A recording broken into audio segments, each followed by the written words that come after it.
Mr. Aschbacher, now it's the beginning of the PhiWeek, but also it's the beginning of new political cycle. So what are your two major messages? One to the people who address the week, also here, but also all over the world, because with modern technology, everybody can enjoy it, but also to the politicians that have to fulfill expectations of the citizens to develop your branch. The message to politicians really is one of acceleration and adding more energy, and energy means more resources, both money and people, to work on these themes which are at the edge of technology. Artificial intelligence is certainly one of them, it's not the only one, but space and AI are two disciplines which are extremely fast, well developing, with very high prospects of economic growth, both of them, and I think there should be more support given by the politicians, also in Europe and in Brussels in particular. Let me take one example. I'm coming from the space world. In space, in the 50s or late 50s, the US had something what they call the Sputnik moment, where they were shocked seeing that the Russians have been putting Sputnik in space, and suddenly they realized that Russia is going to space and maybe faster to the moon than the US, which then triggered, as we all know, the US engagement in going to the moon by the end of the decade, as President Kennedy was explaining or was announcing at Rice University, and bringing an astronaut, a man, onto the moon and safely back to Earth. And this was the challenge which the US really took as the Sputnik challenge when they realized that the USSR at the time was very advanced. I think we have something very similar today in AI. AI is a very fast evolving discipline. The majority of resources today is spent in the US, either privately or through government organizations, and in China. And Europe should really accelerate and do more than they do today. The intelligence is here in Europe, but what is missing is resources and a strong political will to really push this forward.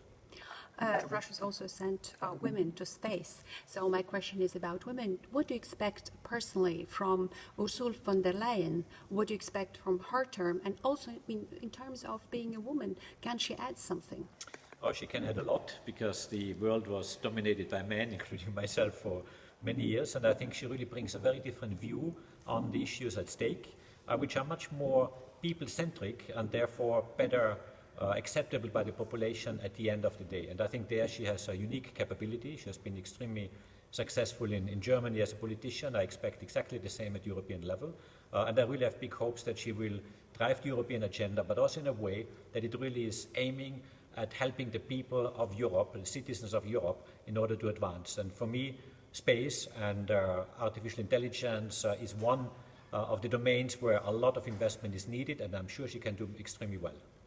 A lot of people are concerned nowadays about burning forests, burning fires in Brazil, but also in South Africa. So what ESA can do in this regard?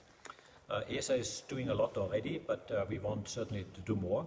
What we do as European Space Agency is to monitor these fires and to show to people and politicians where the Earth is burning. In the Amazon forest, we have shown it very recently, where huge numbers of fires have been coming up, much more than the year before. For example, of the Amazon forest, we counted with our algorithms that about 4 times as many fires have been detected as compared to last year, 2018, but also in Siberia, also in Greenland, also in Spain, also in Portugal, also in Greece and many other countries. Fires are increasing, which is partially the result of global warming. So what we do as the European Space Agency is providing information, first of all, to make decisions, but also to better understand the Earth system, because these fires are only the result of a much bigger cycle of how the atmosphere with the land surfaces, with the oceans works together and is exchanging energy and therefore warming the planet as a result. And climate change, obviously, is a main topic we need to address. So we are providing observations, facts, and not fake news, but facts which are used in order to better understand our planet and to inform people what happens and what needs to be done.